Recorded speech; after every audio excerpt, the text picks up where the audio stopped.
So hello guys, welcome back to new video. This is Vansh and watching एडिनोलॉजी point. तो आज की इस वीडियो में हम बात करने वाले हैं decimal representation of rational numbers on rational numbers. ठीक है, और आज हम पढ़ने वाले हैं क्लास 9 आर एस अग्रवाल की बुक से।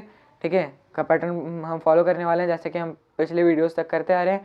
तो पिछले वीडियो में हमने पढ़ा था कि किन्हीं भी दो दिए गए रैशनल नंबर्स के बीच में मल्टीपल ऑफ रैशनल नंबर्स कैसे फाइंड करते हैं, हमने पढ़ा था पिछले वीडियो में। लेकिन आज की इस वीडियो में हम देखने वाले हैं कि रैशनल नंबर्स को डेसिमल फॉर्म में किस तरीके से रिप्रेजेंट करते हैं। तो चलिए बिना किसी देरी के इस वीडियो को शुरू करते हैं। So guys, you might be knowing that rational numbers को किस फॉर्म में लिखा जाता है? p बाई क्यू के फॉर्म में। किस फॉर्म में? p बाई क्यू के फॉर्म में, where q is not equal to zero. q किसके बराबर नहीं होता है? जीरो के बराबर। तो अगर आपको बोला जाए कि आप इसे डेसिमल फॉर्म में रिप्रेजेंट करो, decimal representation of rational numbers, तो सबसे पहले तो आपका सवाल ये होगा कि क्या ये एक रैशनल नंबर है? तो आपका जवाब खुद में भी यही होगा कि हाँ, ये बिल्कुल एक रैशनल नंबर है, क्योंकि ये p बाई क्यू के फॉर्म में एक्सप्रेस्ड है और इसका जो डिनोमिनेटर है वो किसके बराबर नहीं है? जीरो के बराबर नहीं है, या फिर q जो है वो जीरो के बराबर नहीं है। तो अब हम इसे रिप्रेजेंट करने वाले हैं रैशनल नंबर, सॉरी डेसिमल में। तो गाइस, इसे डेसिमल में रिप्रेजेंट करने के लिए सबसे पहले तो हम यहाँ पे क्वेश्चन लिख लेंगे। अब यहाँ पे 25/2 को डिवाइड करेंगे हम, 25 को 2 से डिवाइड करेंगे। ठीक है, तो 2 1 ज़ा 2 आएगा। ठीक है, 2 - 2 0। अब यहाँ पे हम क्या करेंगे, 5 को नीचे कॉपी करेंगे, तो 2 2 ज़ा 4, 2 2 ज़ा 4 होता है, तो 5 - 4 क्या होता है? 1। अब यहाँ पे 1 बच गया है, तो हम लोग यहाँ पे एक डेसिमल पॉइंट लगाएंगे, जैसा कि आपने डेसिमल में डिवीजन सीखा ही होगा। तो यहाँ पे 0 आ जाएगा। और अब हम 2 को 5 से मल्टीप्लाई करेंगे तो कितना आ जाएगा? 10। और ये हमारा रिमाइंडर आ गया 0।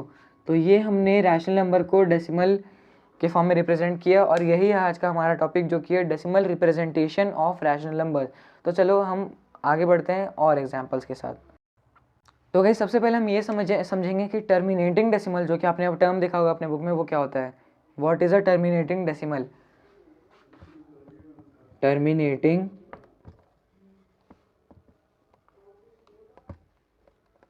डेसिमल।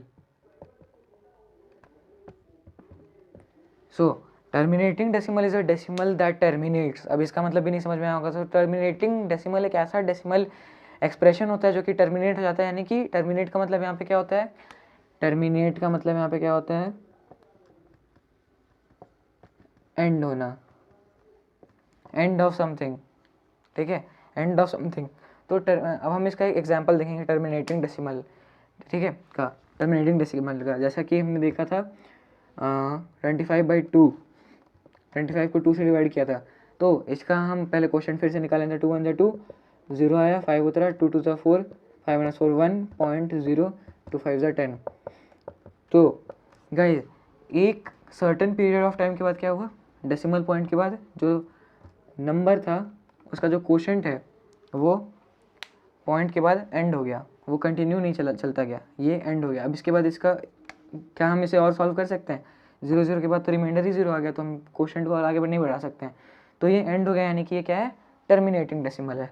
ठीक है, अब टर्मिनेटिंग डेसिमल का भी तो कोई उल्टा होगा, तो वो क्या है? Non terminating decimal. So let's see what is non terminating decimal.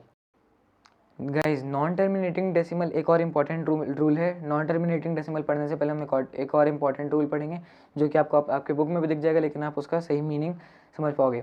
जैसे टर्मिनेटिंग डेसिमल तभी, कोई नंबर तभी टर्मिनेटिंग डेसिमल हो सकता है जब उसका जो q का जो वैल्यू है, q के जो प्राइम फैक्टर्स हैं वो 2 हों या फिर 5 हों, या फिर 2 और 5 दोनों ही हों। जैसे 25/2 में 2 क्या है? यहाँ पे प्राइम फैक्टर है।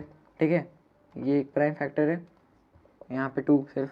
अगर हम देखें कि 30/10, तो यहाँ पे हम 10 के प्राइम फैक्टर्स निकालेंगे। तो प्राइम फैक्टर्स निकालने के लिए हम प्राइम फैक्टराइजेशन करेंगे, तो ये क्या हो जाएगा? 2 5 ज़ा 10। तो यहाँ पे जो प्राइम फैक्टर्स हैं वो 2 और 5 है, यानी कि ये टर्मिनेटिंग डेसिमल है। ठीक है, अगर हम इसे एक्सपैंड करते हैं या फिर इसे डिवाइड करते हैं तो ये टर्मिनेट हो जाएगा, यानी कि ये एंड हो जाएगा। ठीक है, बस इतनी सी बात थी। अब हम पढ़ेंगे नॉन टर्मिनेटिंग डेसिमल्स के बारे में। जब हम पढ़ेंगे नॉन टर्मिनेटिंग या फिर रिपीटिंग डेसिमल के बारे में, रिपीटिंग या फिर रिकरिंग और नॉन टर्मिनेटिंग इन डेसिमल्स के बारे में हम पढ़ेंगे। तो नॉन टर्मिनेटिंग क्या होता है, जिसका कोई एंड नहीं होता है।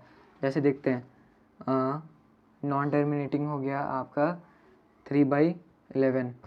3 को जब हम 11 से डिवाइड कर रहे हैं तो वो क्या हो जाएगा, नॉन टर्मिनेटिंग। कैसे, तो सबसे पहले तो पॉइंट लगेगा, तो यहाँ पे पॉइंट और इसके बाद 0। 11 2 ज़ा 22, 10 - 2 8, 2 - 2 0, बचा क्या 0। 11 7 ज़ा 77, ठीक है, 3 0 0, फिर से आया 11 2 ज़ा 22, 10 - 2 8, 2 - 2 0 0, 11 7 ज़ा 77 या 0 नहीं, 10 - 7 3 और 30 - 20, अच्छा सॉरी गाइस, यहाँ पे 8 आएगा और यहाँ पे 11 7 ज़ा 77, तो यहाँ पे आ जाएगा 10 - 7 3 और 7 - 7 0, और फिर यहाँ पे 0, 11 2 ज़ा 22, ठीक है, फिर से 8 और फिर से 0, फिर 11 7 ज़ा। तो गाइस ये इसी तरीके से बार बार रिपीट होता जाएगा, रिपीट होते जाएगा, रिपीट हो जाएगा। तो ये रिपीट होते जाएंगे सेम नंबर्स, और ये एंड नहीं होगा कभी भी। तो ये जब एंड, अगर ये एंड नहीं हो रहा तो उसे हम क्या बोलेंगे, नॉन टर्मिनेटिंग डेसिमल। और अगर सेम डिजिट्स बार बार रिपीट हो रहे हैं, same group of digits bar bar repeat हो रहे हैं, तो हम उसे क्या बोलेंगे, non terminating and repeating decimal expansion.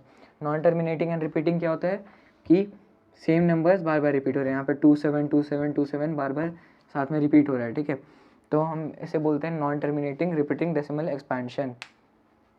और गाइस अगर हम इसे लिखेंगे तो किस तरीके से लिखेंगे, क्योंकि ये तो बार बार रिपीट हो रहा है, तो हम इसे किस तरीके से लिखेंगे, 0.27 और ऊपर में एक बार।